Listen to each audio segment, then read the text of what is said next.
शिकारी की एक सनसनीखेज दास्तान। मेरी बात उनकी समझ में आ गई और इन्होंने निहायत ही राजदारी से लाश को दफना दिया। मैंने हालात को मद्देनजर रखते हुए फजल को बंदूक चलाने की मशक शुरू कर दी थी। वो ज़हीन और निडर इंसान था, जल्द ही बंदूक चलाना सीख गया। मैंने इसे अपनी बंदूक दे दी और मामों वाली बंदूक खुद रख ली। फजल गन उठाए चौकस होकर मजदूरों की निगरानी करने लगा। रात को मैं पूरी मुस्तैदी से पहरा देता। मामों को अल्लाह यार की मौत की खबर ना दी गई कि वो मैसूर में ज़रूरी काम से फंसे हुए थे। अगर सुनते तो परेशान हो जाते और शायद अपना ज़रूरी काम ठीक तरह ना कर पाते। चंद दिन इस तरह गुजर गए। शीर इस तरफ ना आया। मैं भी मुतमईन हो गया। इसे शायद नूर खान और अल्लाह यार पर गुस्सा था। इन दोनों को मारकर उसका बदला पूरा हो गया था। फजल भी मेरी तरह मुतमईन हो गया था। एक रात में बंदूक उठाए बस्ती के गर्द चहल कदमी कर रहा था, तभी एक कुत्ता जोर जोर से भौंकने लगा। मैं समझा कि कोई गीदड़ वगैरह होगा, मगर कुत्ता भौंकने के साथ गौरा भी रहा था। एक माहिर शिकारी में ये फन होता है कि वो जानवरों की हर बोली को समझने की कोशिश करे।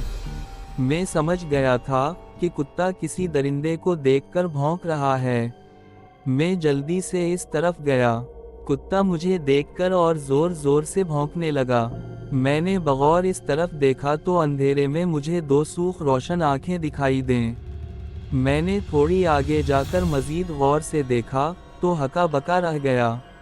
वो वही शार था। ये मेरी नज़र का कमाल था कि मैंने उसको अंधेरे की चादर में भी पहचान लिया था। वो धीरे धीरे बस्ती की तरफ बढ़ रहा था। कुयों के, इसके और बस्ती के दरमियान कांटों की बाड़ थी और सामने में खड़ा था, इसलिए वो कुछ फासले पर आकर रुक गया और बड़ी यकसोई से मेरी तरफ देखने लगा। मैंने बंदूक उसकी तरफ तान ली। वो मकार जानवर समझ गया कि यहाँ पहरा लगा हुआ है, लिहाजा हल्का सा गौरा कर उल्टे पांव जंगल की तरफ भाग गया। मैं कुछ देर वहीं चौकदीना होकर खड़ा रहा, फिर पारे पर वापस आ गया। अगले दिन मैंने फजल को सूरत हाल बताई और उसके मशवरे से 3 आदमी, जो करपान और कुल्हाड़ी अच्छे तरीके से चलाना जानते थे, अपने साथ पहरे पर रख लिए। मैंने उन लोगों को समझाया कि बाड़ के अंदर रहकर ही पहरादारी करनी है, इससे बाहर किसी भी सूरत नहीं जाना। बस्ती के अंदर आने वाले रास्ते पर जहां मैं खड़ा था, वहां बाड़ नहीं थी। चीते और तेंदुए की निस्बत शार इतनी जल्दी बाड़ छलांग नहीं पाता। उनमें एक सिख नौजवान अमृत सिंह भी था, जो उल्टे दिमाग का जाट इंसान था। वो किसी भी बात को आसानी से नहीं समझता था। वो मेरे समझाने के बावजूद बाड़ से बाहर चला गया। मैं दूसरी तरफ से चक्कर काट कर आया तो उसे बाहर जाते देखा। मैं इसे रोकने की गर्ज से इसके पीछे लपका। वो जिस तरफ जा रहा था, मैं भी इस तरफ हो लिया। अचानक ही इसकी भयानक चीख बुलंद हुई। मैं इस तरफ दौड़ा। कुछ आगे जाकर देखा तो शार ने इसका बाजू मुंह में दिबा रखा था, साथ ही उसे बंभोड़ रहा था। अमृत सिंह की किस्मत अच्छी थी कि गर्दन की बजाय उसका बाजू शीर के मुंह में आ गया था। मैंने दौड़ते दौड़ते बंदूक सीधी की और अभी गोली चलाने ही लगा था कि ठोकर लगी, मरते गिरते बचा। उसी असना गोली चल गई, लेकिन निशाना खता हो गया। शीर ने अमृत सिंह को छोड़ा और जंगल की तरफ भाग गया। मैंने बाकी पहरादारों को आवाज़ें दें और उनकी मदद से इसको उठाकर बस्ती में ले आया। उसके बाजू से मुसलसल खून बह रहा था। बहरहाल मैंने उसकी मरहम पिटी की और डांटा। जब मैंने तुम्हें समझाया भी था कि बाड़ से बाहर नहीं जाना, फिर भी तुम चले गए। अगर थोड़ी सी देर हो जाती तो तुम्हें पता है ना तुम्हारे साथ क्या होता। मैनू मुआफ कर दियो मियाँ जी, मेरे कोलों गलती हो गई। फिर ऐसा नहीं हुएगा। वो हाथ जोड़कर खालिस पंजाबी लहजे में बोला। तुम दोनों भी ये बात ज़हन नशीन कर लो बाड़ से बाहर किसी भी सूरत में नहीं जाना। मैंने उन 2 पहरेदारों को भी अच्छी तरह बावर करवाया और फिर बस्ती के दाखिली रास्ते को, जो कदरे कुशादा था, तंग कर दिया। रात को इस रास्ते पर मैं खुद मौजूद होता और अमृत सिंह की जगह एक दूसरे मजदूर को दोनों पहरेदारों के साथ मिला दिया, जो बाड़ के अंदर रहकर बस्ती का चक्कर लगाते रहते। फजल को भी मैंने बता दिया था कि शेर आदमखोरी पर उतर रहा है। हो सकता है वो दिन के वक्त भी ऐसी हरकत करने की कोशिश करे, इसलिए उसे मजीद चूकना रहना पड़ेगा। अगर शेर ने ऐसी हरकत करने की कोशिश की तो इसकी लाश ही मिलेगी, वो जिंदा बचकर नहीं जा सकेगा। फजल ने कहा, मगर उसकी बहादुरी धरी की धरी रह गई। जब शेर ने दिन दहाड़े मजदूरों पर हमला करने की कोशिश की। इस दिन फजल रोज की तरह मजदूरों की निगरानी कर रहा था। उमूमान वो इस जगह खड़ा होता था जहां झाड़ियां वगैरह हों। वो एक मजदूर के पास खड़ा उसे कुछ हिदायत दे रहा था, तभी उसे करीबी झाड़ी में शेर की गौराहट सुनाई दी। इसने मजदूर को वहां से हटा लिया और खुद आगे जाकर इन झाड़ियों में देखने लगा। यकायक झाड़ियों में से शेर ने निकलकर इस पर जसत लगा दी। फजल का पाँव पसला और वो एक तरफ लपक गया। शेर इसके ऊपर से गुजर कर कुछ आगे जा गिरा।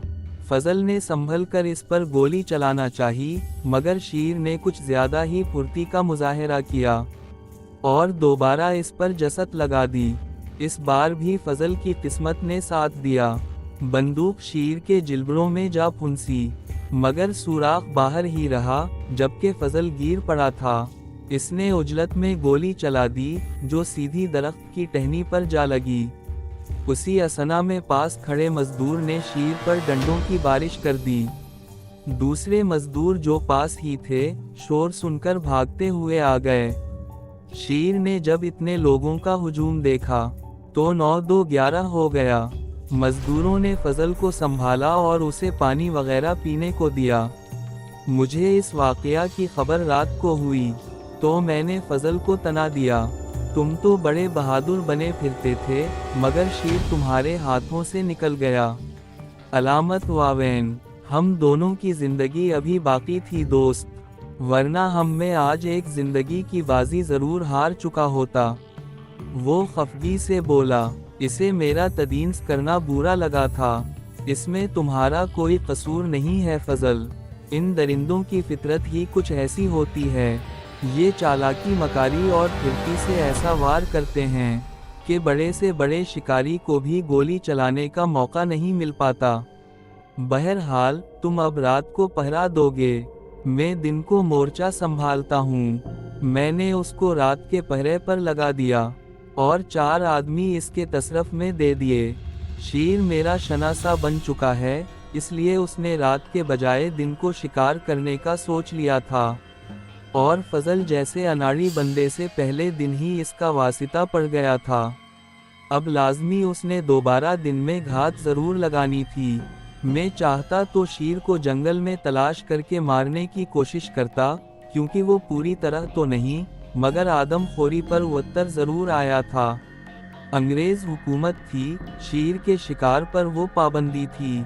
इसकी खाल महंगे दामों फरोख्त होती थी, इसलिए मुझे मामो और कर्नल थॉमसन का इंतज़ार था। वो आए तो इन्हें सारी सूरत हाल से आगाह करूं। मैं इन्हें ख़त लिखकर सारी बात बता भी नहीं सकता था, इससे उनके काम में खलल पड़ सकता था। 3 दिन बाद 2 खा को जब सब मजदूर खाना खा रहे थे, मैं उनसे कुछ फासले पर बैठा था। मुझे ऐसा लगा जैसे मेरे पीछे कोई चहलकदमी कर रहा हो। मेरी छुट्टी इसने मुझे खबरदार कर दिया कि ये शेर के पंजों की आवाज़ है। वो धीरे धीरे मेरी तरफ बढ़ रहा था। मैंने फौरा उठकर इस तरफ देखा तो मुझे झाड़ियों में इसकी आंखें दिखाई दें। अभी मैंने बंदूक उठाई ही थी कि इसने वापसी के लिए दौड़ लगा दी।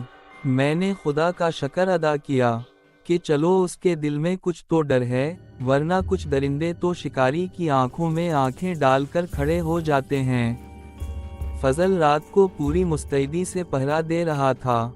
मैंने इससे शीर की बाबत पूछा तो उसने बताया, शीर अभी तक तो नहीं आया, रात बड़े आराम से गुजर जाती है। मैं ज्यादा तो नहीं कदरे मुतमईन जरूर था कि शीर इस तरफ नहीं आ रहा, मगर दूसरे दिन ही एक वाक़ये ने मुझे दहला दिया। शीर ने एक गांव से एक आदमी को उठा लिया था। उस गांव का नाम काहिलों था, जो हमारे देहात से काफी फासले पर था और जंगल के नजदीक ही वाक़ था। लोगों ने बाबा को इत्तिला दी, फिर ये इत्तिला मुझ तक भी पहुंचा दी गई। मैंने फजल को निगरानी पर खड़ा किया और फौरन ही इस गांव का रुख आ गया। शीर का शिकार होने वाला एक हिंदू धनी राम था। मेरे पूछने पर एक आदमी ने बताया, धनी राम अपने खेतों में, जो जंगल के करीब हैं, गाय चरा रहा था। तभी एक बड़ा शीर जंगल से निकलकर आया और उसने आव देखा ना ताओ, फौरन इस पर हमला कर दिया। गाय डर के मारे भाग खड़ी हुई, जबकि शीर ने दुबले पतले धनी राम को किसी चूहे की तरह मुंह में छबाया और बड़े आराम से जंगल में चला गया। मैं बोला, तुम्हें शोर शराबा मचा कर धनी राम को बचाना तो चाहिए था।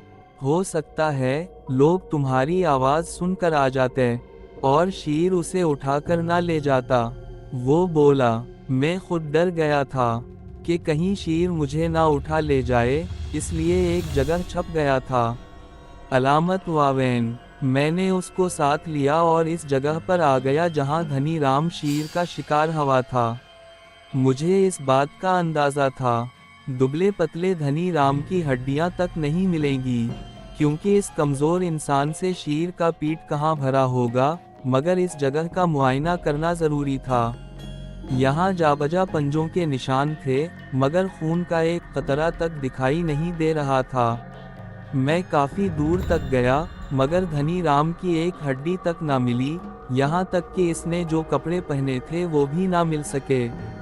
इसका मतलब था शीर उसे किसी ऐसी जगह ले गया है जो यहाँ से काफी दूर है। इस जगह को तलाश करना भी मुमकिन नहीं था। सो मैं वापस आ गया और लोगों से कहा, हो सकता है शीर ने गुस्से में आकर ऐसा किया हो, अब वो शायद इस तरफ ना आए। बहरहाल तुम लोग मुहतात रहना और गांव की निगरानी अच्छे तरीके से करना। उन लोगों को तसल्ली तशफी देकर मैं वापस अपनी रहाइश गाह पर आ गया। अब तरदिल्दु की बात ये थी कि शीर ने दूसरे लोगों पर हमला करना शुरू दिया है। ये अब देहातों में भी दहशत और उधम मचा सकता था। चुनाचे मैंने सारी सूरत हाल मामों को लिख भेजी। चंद दिनों बाद मामो और थॉमसन आ गए तो इन्हें फिर तफसील से सारी बात बताना पड़ी। मामो ने मुझसे कहा, थॉमसन और फजल यहाँ की निगरानी करेंगे, मैं और तुम जंगल में जाकर इस आदम खोर की खोज लगाते हैं। अगले दिन तमाम कील कांटों से लैस होकर हम दोनों जंगल की तरफ आ गए।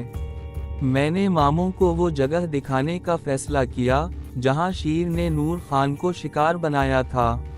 यहाँ कुछ हड्डियाँ नजर आएं। यकीनन ये धनी राम की बाकियात थीं। यहाँ पंजों के निशान भी ताज़ा थे। इसका मतलब था शीर ने धनी राम को यहाँ लाकर खाया था। मामो निशानात को बगौर देख रहे थे। मामो बोला, जानी इधर आओ, तुम्हें मज़े की चीज़ दिखाता हूँ। इन्होंने एक निशान को देखकर मुझे इशारा किया। वो ज़मीन पर अकड़ूं बैठे थे। मैं उनके पास आकर बैठ गया। इस निशान को देख रहे हो? इन्होंने एक पंजे की तरफ इशारा किया, जो यकीना ये आदम खोर शीर का था। मैं गौर से इस पंजे को देखने लगा। ये शीर का पंजा है और वो पिछली टांग से लनगड़ाता है। ज्यादा तो नहीं, मगर इसकी पिछली टांग में नुक्स जरूर है। उनकी बात पर मैं इस निशान को मजीद गौर से देखने लगा तो वाकई इसमें फर्क नजर आ गया। मामो उठ खड़े हुए और बोले, हमें उसी निशान के सहारे इस आदम खोर की तलाश करनी है। मैंने पंजे के निशान को अच्छी तरह जहन नशीन कर लिया था, क्योंकि वहाँ और भी पंजों के निशान थे। हम इस निशान के सहारे आगे बढ़ते जा रहे थे। आगे मामो और पीछे में उनका तजुर्बा कमाल का था। जहाँ मुझे कुछ नजर ना आता, मामो वो निशान देख लेते। जहाँ घनी झाड़ियाँ थीं, अचानक इस तरफ से हमें शेर की गराहट सुनाई दी। मामों ने मुझे यहीं रुक जाने का इशारा किया। मैं रुककर इधर इधर देखने लगा। शेर की धार दोबारा सुनाई दी। हम समझ गए कि ये कोई और शेर है जो हमें यहाँ से जाने को कह रहा है। धार दोबारा सुनाई दी तो मामों ने झाड़ियाँ हटा कर देखा। कुछ फासले पर हमें एक शेरनी दिखाई दी जिसके साथ 3-4 छोटे छोटे बच्चे थे। शेरनी यहाँ अपने बच्चों के साथ रहती है। इसे हमारी मौजूदगी पसंद नहीं आई, इसलिए हमें यहाँ से जाने को कह रही है। मामों ने कहा, कहीं ये उसी आदमखोर शेर की मादा तो नहीं। मैंने अपना ख्याल जाहिर किया, हो सकता है वही हो, मगर ये जंगल शेरों से भरा पड़ा है। इतने वसूख से नहीं कह सकते कि ये वही शेरनी है। मामों और मैं फिर इस रास्ते को छोड़कर दूसरी तरफ चल पड़े। हम चाहते तो उसी रास्ते पर आगे बढ़ सकते थे, मगर शेरनी से दुश्मनी मोल लेना ठीक नहीं। बच्चों वाली शेरनी अगर बफिर जाए तो इसका खमियाजा शिकारियों को तो किया, वहां से गुजरने वाले हर शख्स को भुगतना पड़ता है। पंजों के निशान तो खत्म हो गए हैं, अब शेर को कैसे तलाश करेंगे? मैंने मामों से पूछा। वो बोले, जिस तरफ हम जा रहे थे वो आदमखोर इस तरफ नहीं गया, क्योंकि आगे एक बच्चों वाली शेरनी थी। बच्चों वाली शेरनी किसी भी सूरत में किसी गैर शेर या अपने ही जीवन साथी को, चाहे वो आदमखोर ही क्यों ना हो गया हो, पास फटकने भी नहीं देती, बशर्ते का उसके मुंह पर भी इंसानी खून ना लग जाए। और जब कोई दरिंदा आदमखोर हो जाता है तो अपने गिरोह को छोड़ देता है, फिर वो अकेला ही इंसानी शिकार करना पसंद करता है। हाँ, अगर उसके साथी भी इसके साथ मिल जाएं, तो उनकी कुव्वत और होशियारी में मज़ीद इजाफा हो जाता है। फिर शिकारी के लिए इस कदर मसाइल बन जाते हैं कि उसकी अपनी जान भी महफूज नहीं रह पाती। दोस्तों, आपको ये कहानी कैसी लगी? अगर अच्छी लगी तो वीडियो को लाइक करें, चैनल को सब्सक्राइब करें और कमेंट सेक्शन में अपने राय का इजहार ज़रूर करें। शुक्रिया।